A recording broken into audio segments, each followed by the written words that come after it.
Hello. To continue our discussion on computer architecture and organization, meron pala akong naiwan tatlong video na hindi ko pa na-play. So, yeah, let us watch this first. Then let us move on to the next topic sa cache memory. Para tuloy-tuloy tayo. Okay, so I have here to further understand what clock speed is. So let us discuss these. Let us watch the following video. These videos explain how what is standard processing unit is, how CPU works, Apple Silicon M1 versus Intel i9, and CPU core count and clock speed. So let us watch the following videos. There's a lot going on inside your CPU, but some of the key variables are core counts and clock speeds. Which one is more important? What should you focus on when buying a new CPU? The answer, as is often the case, is a little more complicated than just one thing or the other. Here's our guide explaining the difference between CPU core counts and clock speeds. The central processing unit, CPU or processor on your computer, is by far one of the strongest determining factors of its performance. Without a fast CPU, the rest of your hardware will overwhelm it with more tasks than it can muster. During the mid-90s, when the desktop PC market was picking up the pace significantly, CPUs would only have one core. Today's modern CPU is an architectural marvel with several different channels for distributing and temporarily storing tasks. They're smarter, faster and more dynamic, but new CPUs have raised new questions among the public. In particular, there's one battle that will probably never end: the fight between the amount of cores a CPU has and its clock speed. Here we'll walk you through the issue of CPU core count versus clock speed and tell you which is more important. A quick disclaimer. Before we get started, you should know that the answer may not be as satisfying as you'd hope. This is meant to be a comparison of when you might choose higher core count CPUs versus faster clock speed CPUs. There isn't one that's necessarily better or worse, but CPUs that will fit well into one use case or another. Manufacturers have carefully designed their CPU models to make sure they stack up well to the competition and deliver a solid product that will make their consumers happy. That means achieving a realistic but harmonious balance between cores, clock speed and price. Why cores are important. If you had a computer back in the 90s or even the early 2000s, you might remember that when one program froze, it was likely that your entire system would freeze as well. This was primarily because your CPU only had one single solitary core that was handling all of the calculations for your system. You can see how this would be a problem, right? If there is only one core in a CPU and you ask that core to do something that takes a long time, nothing else will happen while it's working on that one thing. So when dual-core CPUs came around, a computer's ability to multitask went through the roof. Now we're up to 64 cores in the most powerful AMD Threadripper and EPYC workstations and server CPUs. Why clock speed is important. A CPU's clock speed, as the name implies, greatly affects the amount of tasks each core can churn through at a given period of time. The speed, along with its bit width, tells you how much data can flow through per second. If one CPU has a bit width of 32 bits and a speed of 3.93 GHz, that means it can process almost 4 billion units of 32 bits of data per second. That's 4 billion integers. The fastest out-of-the-box clock speeds on CPUs hover around the 5 GHz mark, and most operating systems are now fully 64-bit, so those are massive numbers. This all means that CPUs can churn through single-threaded applications really, really fast. Games are one major spot where higher clock speeds are often more important than core counts, because many games won't use that many cores. That's changing, of course, but it still holds up, in most cases. Making a decision. As with most computer hardware choices, it all comes down to your use case and your budget. For example, there are laptops out there that can cost up to $10,000. But if you need as much horsepower as can be crammed into a laptop form factor, say you are a travelling engineer that runs simulations on, say, offshore oil rig efficiency, that would be a great choice for you. There are desktops that can do much more, but desktops are much harder to move around. The use case for greater core counts depends on your workload. If you're running many different virtual machines or rendering movies, you would absolutely benefit from an extreme multi-core CPU. Those workloads are heavily multi-threaded, and a Threadripper CPU would absolutely speed those things up. Scientists and researchers that are creating models that are saving the world would also benefit from crazy high core counts. This is because these workloads often use lots of little jobs that can span cores very well, and when you can run your simulation in 2 days versus a week and a half, you'll definitely notice the difference. The use case for greater clock speeds is much more common. Gamers, developers and content creators absolutely benefit from faster clock speeds. This generally means that the shorter term, less multi-threaded tasks that most of us run will finish faster, making the CPU appear faster. So which should you choose? Given that most CPUs nowadays are multi-cores, you may want to go with clock speed. This will probably happen naturally, as most CPU manufacturers will price faster, lower core count CPUs in a much more affordable range for consumers. It's only if you have a more specialized use case that you would benefit from the higher end, very multi-core CPUs. A solid choice for most people is 6 or 8 cores that boost to around 4.8 to 5 GHz. This is common in both AMD's Ryzen and Intel's Core Series CPUs. However, if you're the more specialized user, AMD Threadripper is absolutely the only choice. They're much more expensive, as is the platform. CPUs cost between $1,400 and $4,000, and motherboards cost around $500 to $600. But when you need or want the multi-core performance, it's the only choice. I hope that's a helpful breakdown of CPU core counts versus clock speeds. You may also want to know how to select a CPU or a good CPU cooler, or how is it different from a GPU, all those kind of things. Links to that in The central processing unit, or CPU, is like the engine in your car or the brain in your skull, and is like a really fancy calculator used to run the applications on your computer. When you write software in a language like JavaScript or Python, you're actually writing a set of instructions that will be executed as machine code by a CPU, which itself is a carefully crafted piece of metal and silicon that contains billions of tiny transistors, or on-off switches that represent ones and zeros. To perform mathematical calculations, a CPU will combine multiple transistors together to form logic gates. For example, AND will take 2 binary inputs and validate that both are true to produce a true output. It only takes a few basic logic gates to solve highly complex computational problems. Modern chips contain billions of transistors, and they can be flipped on and off billions of times per second. The state of the CPU is synchronized by an oscillator known as the clock generator. In general, the more times the clock can pulse per second, the faster the CPU can compute, and is normally measured in gigahertz. Gamers will sometimes overclock their CPUs to gain more performance at the cost of higher temperatures and a lower life expectancy. Now, in order to run applications, it interacts with the system memory, or RAM, in a series of 4 steps known as the machine or instruction cycle. Step 1 is the fetch phase. Think of a software program as a set of instructions stored in the RAM. The CPU has registers to temporarily store the address in memory that it wants to interact with. The program counter starts at 0 and copies that address to the memory address register. Then the control unit sends out a signal to copy the data from that address to the instruction register, at which point it needs to figure out how to use this instruction in the decode phase. The control unit parses the actual bits in the instruction. Most importantly, the opcode contains the instruction, like add or subtract, and the operand is the address in memory to perform that operation on.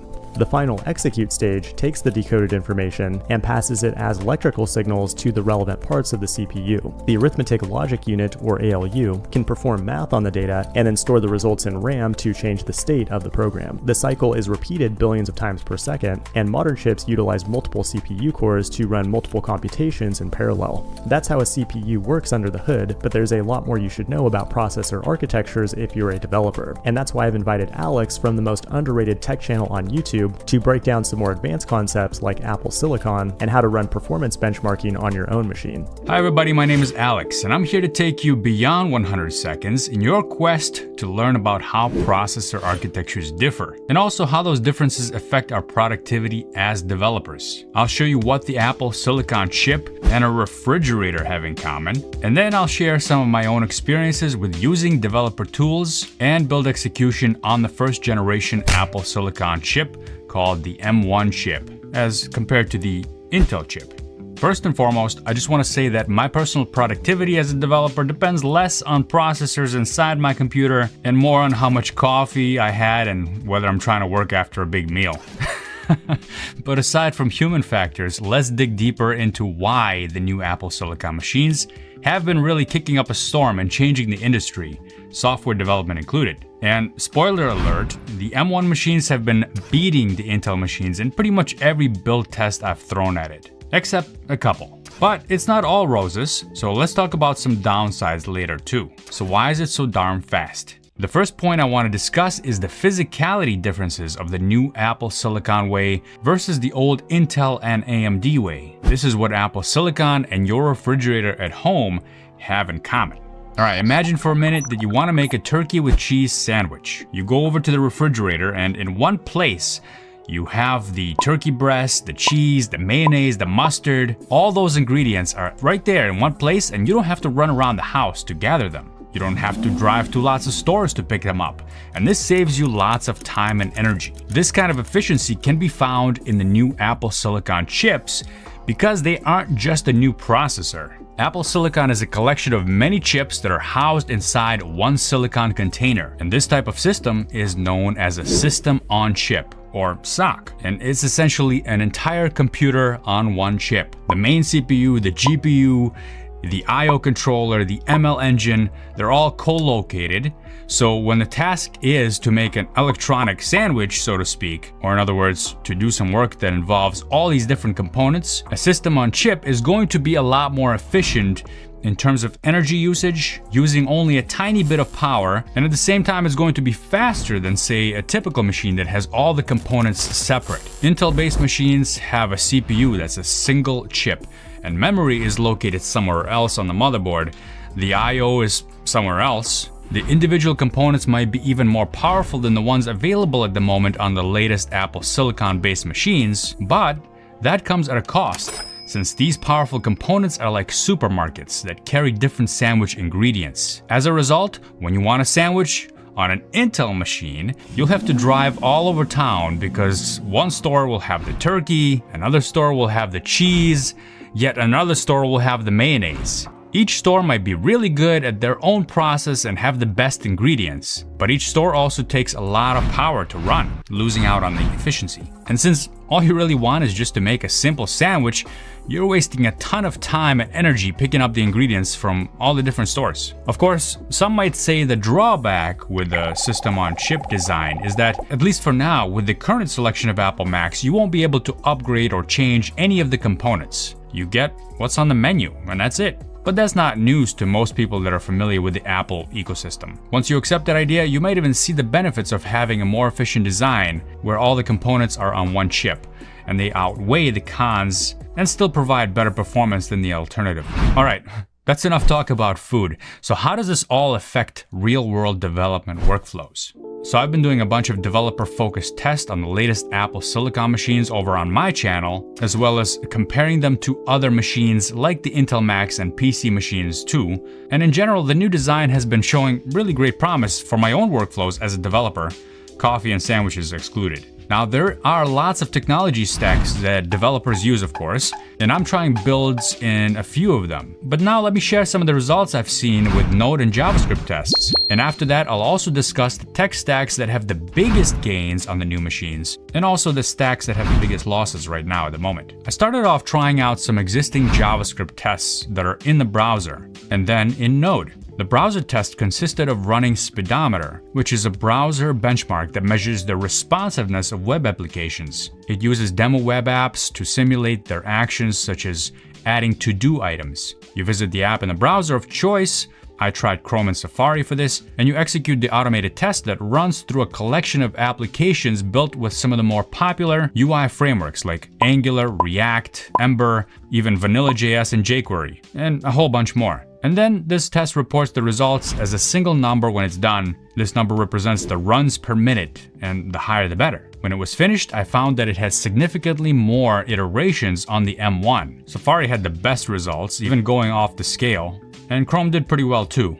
I also ran some JavaScript benchmarks in a Node environment and found a pretty CPU-intensive algorithm called Fancook Redux that's implemented in JavaScript and created for Benchmarks Game, a website that collects algorithms and tests in different languages. And while my 16-inch MacBook Pro with the Intel Core i9 processor did beat the MacBook Air with the M1 chip, it really didn't do so by a lot. And when you consider the price differences between the machines, and the fact that the M1 stayed cool throughout the test, and that the battery hardly even took a hit on the M1, you might be thinking whether the extra few seconds saved while running this benchmark on the Intel i9 is really worth the money. So running benchmarks is often very telling, but it doesn't necessarily line up with real-world scenarios. So that's why I also like to conduct my own tests, whether using my own projects or other open source projects that are out there and that commenters send to me. And here's what I found. I ran a build of the official NativeScript plugins repository, which is a project based on NX Workspaces. If you're not familiar with NX Workspaces, it allows you to scale large JavaScript and other tech stack projects, and you can see the NX Quick Start right here on this channel. In my test, the build that took about 3 minutes on each machine only differed in build time by tens of seconds, with the M1 MacBook Air beating out the Intel MacBook Pro 2 out of 3 times. So let's talk about what dev stacks benefit the most from the new Apple Silicon chips at this time. For JavaScript developers, the benefits are already visible. However, if you're building mobile apps for iOS or compiling C++ code, then this is where you'll see a 40 to 50% improvement in build times. I ran a few Xcode builds and Swift builds, and I did some C++ algorithms and built OpenCV and WebKit. In all those tests, the M1 came out on top. So what dev stacks benefit the least? So far in my own testing, any builds that have to do with running natively built software and building using native tooling has absolutely destroyed Intel in speed and battery performance, native being compiled for the Apple Silicon architecture. Even when running some software via Apple's Rosetta, that's the translation layer that allows you to run Intel and AMD-based x64 and x86 programs on the new Apple hardware. Even some of those software packages ran better than on Intel, and that's just amazing. But there are workflows that aren't ready yet, in my opinion. If you are an Android developer, Android Studio and official Android emulators work on Apple Silicon, but they're currently using Rosetta for translations. And while Rosetta is generally pretty good at running x86 targeted code on ARM chips, it's not enough for the CPU-hungry Android workflows, and I found the results to be not very usable at the moment. The latest version of .NET, which is version 5 right now, isn't fully supported to run on ARM. Simple console applications ran just fine for me, but testing any web workflows like ASP.NET Core doesn't work at all yet. Now it's expected that by the end of this year, .NET 6 will come out. It's in alpha right now, and will have full support for ARM. Until then, if you need to develop .NET apps, I suggest using a PC with Windows. Oh, and if you think you can use a virtual Windows machine, I've tested this as well. Parallels is the only vendor that currently supports the M1 chip to create a virtual Windows environment, but the issue is that the Windows guest operating system for ARM is still quite immature and needs a lot of work. Also, Visual Studio 2019, the latest Visual Studio offering from Microsoft, is unfortunately not compatible with ARM at all, and in my test is not stable, even using the built-in Windows translation of x64 software to run on ARM hardware. For game developers that use Unity, I'm pleased to say that it works surprisingly well on Apple Silicon via Rosetta. However, it's not as performant as running natively on x86. But by the time you watch this video, Unity might have a version natively compatible with M1, which I know they're working hard to get out as soon as possible. Overall, Apple Silicon has really put a boost into many workflows for developers and other professions, and eventually even gaming. And with the M1 tests, we're seeing the improvements with just their entry-level machines. The upcoming second and third generation Apple Silicon machines will be even more performant, and I can't wait to see that. I think it's really gonna help us as developers move to the next level, and I think it's just gonna lift up the entire industry. To follow the updates on the new Apple Silicon chips as they relate to us, developers, as well as seeing me conduct these tests that I've been discussing here, consider subscribing to my channel as well. The link is down below. I'm gonna wrap it up there. Thanks to Fireship for hosting me to share this amazing new world that we're about to enter as developers.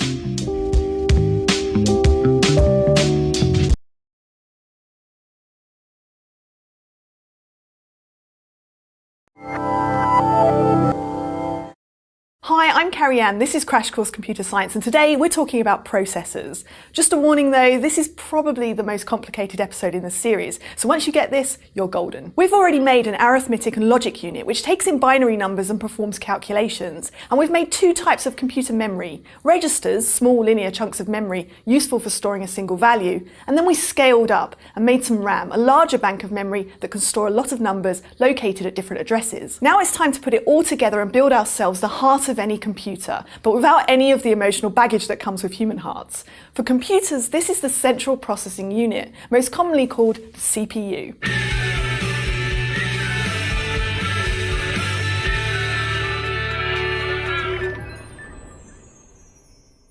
A CPU's job is to execute programs. Programs like Microsoft Office, Safari, or your beloved copy of Half-Life 2 are made up of a series of individual operations called instructions because they instruct the computer what to do. If these are mathematical instructions like add or subtract, the CPU will configure its ALU to do the mathematical operation. Or it might be a memory instruction, in which case the CPU will talk with the memory to read and write values. There are a lot of parts in a CPU, so we're going to lay it out piece by piece, building up as we go.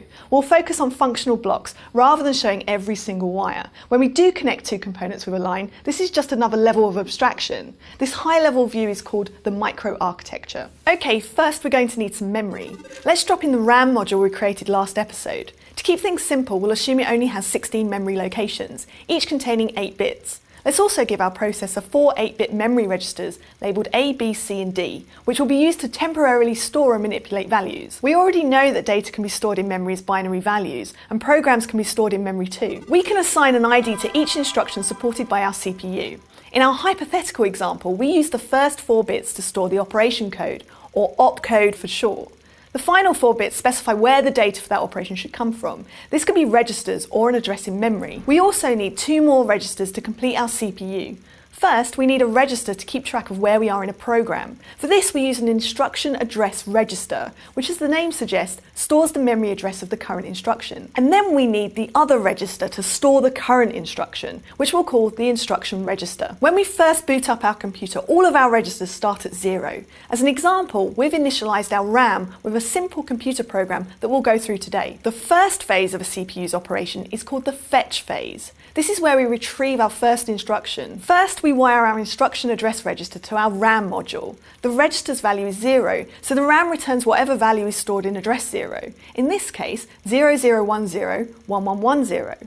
Then this value is copied into our instruction register. Now that we've fetched an instruction from memory, we need to figure out what that instruction is, so we can execute it. That is, run it, not kill it. This is called the decode phase. In this case, the opcode, which is the first 4 bits, is 0010. This opcode corresponds to the load A instruction, which loads a value from RAM into register A. The RAM address is the last 4 bits of our instruction, which are 1110 or 14 in decimal. Next, instructions are decoded and interpreted by a control unit. Like everything else we've built, it too is made out of logic gates. For example, to recognize a load A instruction, we need a circuit that checks if this opcode matches 0010, which we could do with a handful of logic gates. Now that we know what instruction we're dealing with, we can go ahead and perform that instruction, which is the beginning of the execute phase. Using the output of our load A checking circuit, we can turn on the RAM's read enable line and send in address 14. The RAM retrieves the value at that address, which is 0000, 0011 or 3 in decimal. Now, because this is a load A instruction, we want the value to only be saved into register A and not any of the other registers. So if we connect the RAM's data wires to our 4 data registers, we can use our load A check circuit to turn on the write enable only for register A. And there you have it, we've successfully loaded the value at RAM address 14 into register A.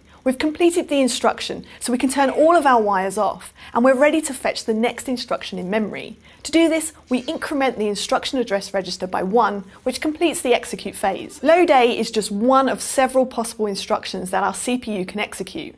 Different instructions are decoded by different logic circuits, which configure the CPU's components to perform that action. Looking at all those individual decode circuits is too much detail, so since we looked at one example, we're going to go ahead and package them all up as a single control unit to keep things simple. That's right, a new level of abstraction.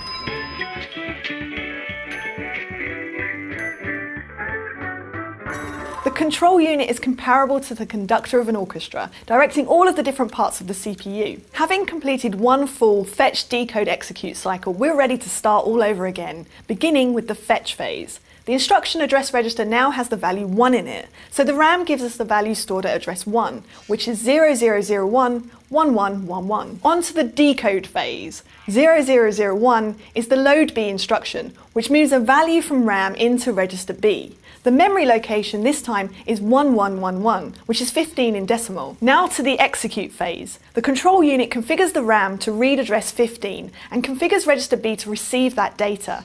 Bingo, we just saved the value 00001110 or the number 14 in decimal into register B. Last thing to do is to increment our instruction address register by 1 and we're done with another cycle. Our next instruction is a bit different. Let's fetch it. 10000100. That opcode 1000 is an add instruction. Instead of a 4-bit RAM address, this instruction uses 2 sets of 2 bits. Remember that 2 bits can encode 4 values, so 2 bits is enough to select any one of our 4 registers. The first set of 2 bits is 01, which in this case corresponds to register B, and 00, which is register A. So 10000100 is the instruction for adding the value in register B into the value in register A. So to execute this instruction, we need to integrate the ALU we made in episode 5 into our CPU. The control unit is responsible for selecting the right registers to pass in as inputs and configuring the ALU to perform the right operation. For this add instruction, the control unit enables register B and feeds its value into the first input of the ALU. It also enables register A and feeds it into the second ALU input. As we already discussed, the ALU itself can perform several different operations, so the control unit must configure it to perform an add operation by passing in the add opcode. Finally, the output should be saved into register A, but it can't be written directly because the new value would ripple back into the ALU and then keep adding to itself. So the control unit uses an internal register to temporarily save the output, turn off the ALU, and then write the value into the proper destination register. In this case, our inputs were 3 and 14, and so the sum is 17, or 0001 0001 in binary, which is now sitting in register A. As before, the last thing to do is increment our instruction address by 1, and another cycle is complete. Okay, so let's fetch one last instruction. 01001101. When we decode it, we see that 0100 is a store A instruction with a RAM address of 13. As usual, we pass the address to the RAM module, but instead of read-enabling the memory, we write-enable it. At the same time, we read-enable register A. This allows us to use the data line to pass in the value stored in register A. Congrats, we just ran our first computer program. It loaded 2 values from memory, added them together, and then saved that sum back into memory. Of course, by me talking you through the individual steps, I was manually transitioning the CPU through its fetch, decode, and execute phases. But there isn't a mini Carian inside of every computer, so the responsibility of keeping the CPU ticking along falls to the component called the clock. As its name suggests, the clock triggers an electrical signal at a precise and regular interval. Its signal is used by the control unit to advance the internal operation of the CPU, keeping everything in lockstep, like the dude on a Roman galley drumming rhythmically at the front, keeping all the rowers synchronized. Or a metronome. Of course, you can't go too fast because even electricity takes some time to travel down wires and for the signal to settle. The speed at which a CPU can carry out each step of the fetch, decode, execute cycle is called its clock speed. This speed is measured in hertz, a unit of frequency. 1 hertz means 1 cycle per second. Given that it took me about 6 minutes to talk you through 4 instructions, load, add and store, that means I have an effective clock speed of roughly 0.03 hertz. Admittedly, I'm not a great computer, but even someone handy with math might only be able to do 1 calculation in their head every second, or 1 hertz. The very first single-chip CPU was the Intel 4004, a 4-bit CPU released in 1971. Its microarchitecture is actually pretty similar to our example CPU. Despite being the first processor of its kind, it had a mind-blowing clock speed of 740 kilohertz.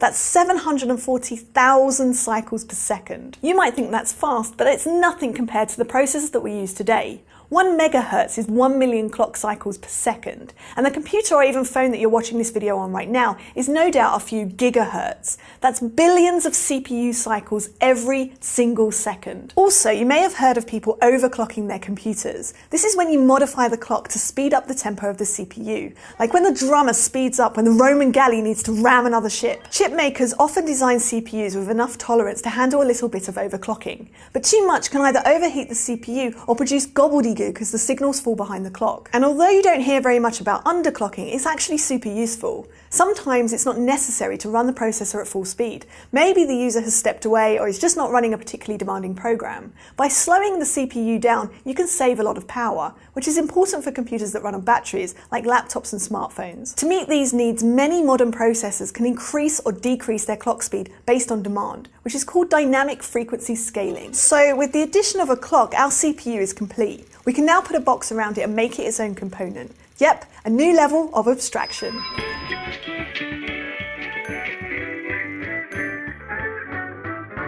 RAM, as I showed you last episode, lies outside the CPU as its own component, and they communicate with each other using address, data, and enable wires. Although the CPU we designed today is a simplified example, many of the basic mechanics we discussed are still found in modern processors.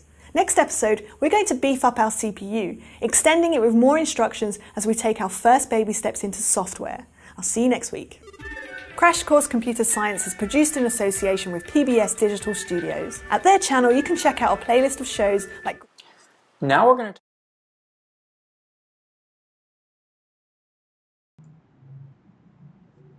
Hello. So, those are some of the video clips that I think very useful for our discussion. Okay. So now let us move on to the next topic sa ating midterm sa computer architecture and organization.